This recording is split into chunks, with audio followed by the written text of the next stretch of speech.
बेटी को बेटी ही रहने दो।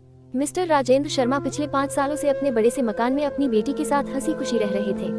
उनकी उम्र अब 60 को पार कर चुकी थी और बेटी प्रिया अब 28 की होने को थी। उम्र को ध्यान में रखते हुए बेटी ने उनका सारा कामकाज अपने कंधों पर ले लिया था। प्रिया अपने हर काम में बहुत अच्छी थी।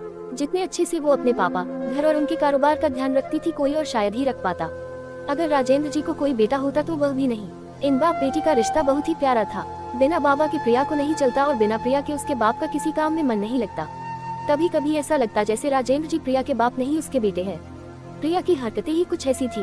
बाबा को सुबह जल्दी उठकर जबरदस्ती वॉकिंग के लिए भेजना हो या छोटे बच्चों को जैसे दवाइयाँ पिलाते हैं वैसे ही पापा की दवाइयाँ उन्हें खिलानी हो। प्रिया का बर्ताव अपने बाबा के साथ बिल्कुल वैसे ही था जैसे किसी माँ का अपने बच्चे के साथ होता है। प्रिया के बाबा भी कुछ कम नहीं थे। जब प्रिया उन्हें दवाई खाने के लिए देती तो आधी दवाई खाते और आधी छुपा लेते, लेकिन प्रिया की नजरों से बच नहीं पाते। फिर वो उनके सामने खड़ी होकर सारी दवाई उन्हें जबरदस्ती खिलाती।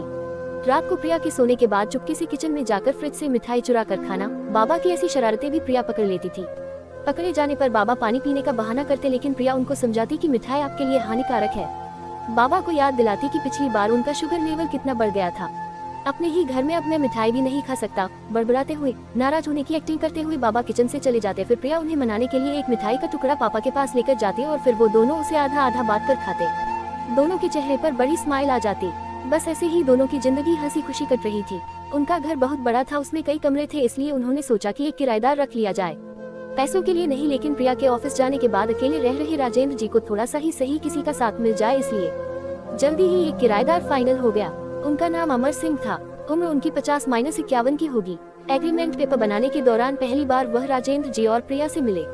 उन्हें दोनों से मिलकर काफी अच्छा लगा और अब अमर सिंह अपनी बीवी के साथ राजेंद्र जी के घर पर किराएदार के तौर पर रहने लगे। थोड़े दिन बीते थे, लेकिन अमर सिंह राजेंद्र जी से अच्छी तरह घुल मिल गए थे। वो दोनों सुबह सुबह अब साथ में ही वॉकिंग के लिए जाया करते थे। कभी वह अमर सिंह के साथ तो कभी अमर सिंह और उनकी बीवी प्रिया और राजेंद्र जी के साथ दिन किया करते। एक सुबह जॉगिंग के दौरान अमर सिंह ने कहा कि आप और प्रिया अकेले ही रहते हैं, आपको तो काफी कुछ मैनेज करना पड़ता होगा। आप कैसे सब इतने अच्छे से संभाल लेते हैं? अजी मैनेज क्या करना है, मेरी होशियार बेटी के लिए ये कुछ भी नहीं है। प्रिया सब इतने अच्छे से संभाल लेती है कि मुझे किसी बात की कोई चिंता ही नहीं है, राजेंद्र जी ने मुस्कुराते हुए कहा। हाँ वो तो ठीक है, लेकिन जब प्रिया ससुराल चली जाएगी तब आपके लिए ये सब मैनेज करना बड़ा मुश्किल हो जाएगा। आपका कोई बेटा भी तो नहीं है और आप अकेले ही इतने बड़े घर में रहते हैं, अमर सिंह ने अपना विचार बताते हुए कहा। राजेंद्र जी के चेहरे के हाव भाव बदल गए।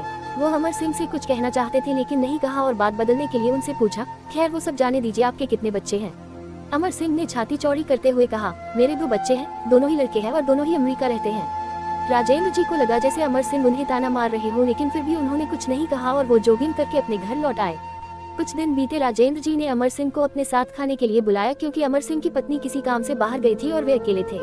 अमर सिंह, राजेंद्र जी और प्रिया डाइनिंग टेबल पर बैठकर खाना खा रहे थे। पहला निवाला खाते हैं अमर सिंह ने खाने की तारीफ करते हुए कहा, प्रिया बेटा तुमने आज खाना बहुत अच्छा बनाया है। राजेंद्र जी ने गर्व महसूस करते हुए कहा, हाँ मेरी बेटी बहुत अच्छा खाना बनाती है। अमर सिंह जी बोल पड़े, ये तो बड़ी अच्छी बात है, उसके ससुराल वाले बड़े खुश रहेंगे। प्रिया उनसे कुछ कहना चाहती थी लेकिन राजेंद्र जी ने उसे रोक दिया और बात बदलने के लिए प्रिया से पूछा, कारोबार कैसा चल रहा है? कोई दिक्कत तो नहीं हो रही? प्रिया ने कारोबार की सारी जानकारी और स्थिति अपने पापा को बताई, जिसे अमर सिंह भी सुन रहे थे और वह प्रभावित होकर बोले, वाह प्रिया बेटा, मानना पड़ेगा जिस तरह से तुम सारा कारोबार संभाल रही हो, तुम राजेंद्र जी की बेटी नहीं बेटा हो बेटा। अब राजेंद्र जी से ना रहा गया, उन्होंने कहा, पता नहीं क्यों आप सभी लोग बेटी को बेटे के साथ कंपेयर करते हो। ऐसा एक भी काम या एक भी फील्ड बताइए जिसमें बेटियों ने अपना नाम ना बनाया हो।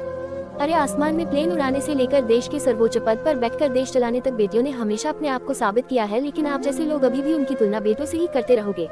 होते होंगे बेटे सबके लिए ज्यादा इम्पोर्टेंट, मेरे लिए तो मेरी बेटी ही सबसे बढ़कर है और मैं ये फक्र से कह सकता हूँ जो मेरी इस बेटी ने मेरे लिए किया है। जितना प्यार मुझे दिया है उतना दुनिया का कोई भी बेटा नहीं दे सकता। चलिए मैं आपसे ही पूछता हूँ, आपके 2 बेटे हैं ना? बताइए वो साल में आपसे कितनी बार मिलने आते हैं? अमर सिंह जी, दुनिया बदल चुकी है, अब आप भी बदल जाए। बेटी को बेटी ही रहने दीजिए, उसे बेटा बनाने की कोशिश मत कीजिए। दोस्तों, इतनी सुंदर कहानी का एक छोटा सा सारांश आपको बताता चलूं। आप जब भी किसी बेटी का सम्मान करेंगे तो एक बेटी की तरह ही करना, ऐसा कभी मत कहना कि तुम बेटी नहीं बेटा हो।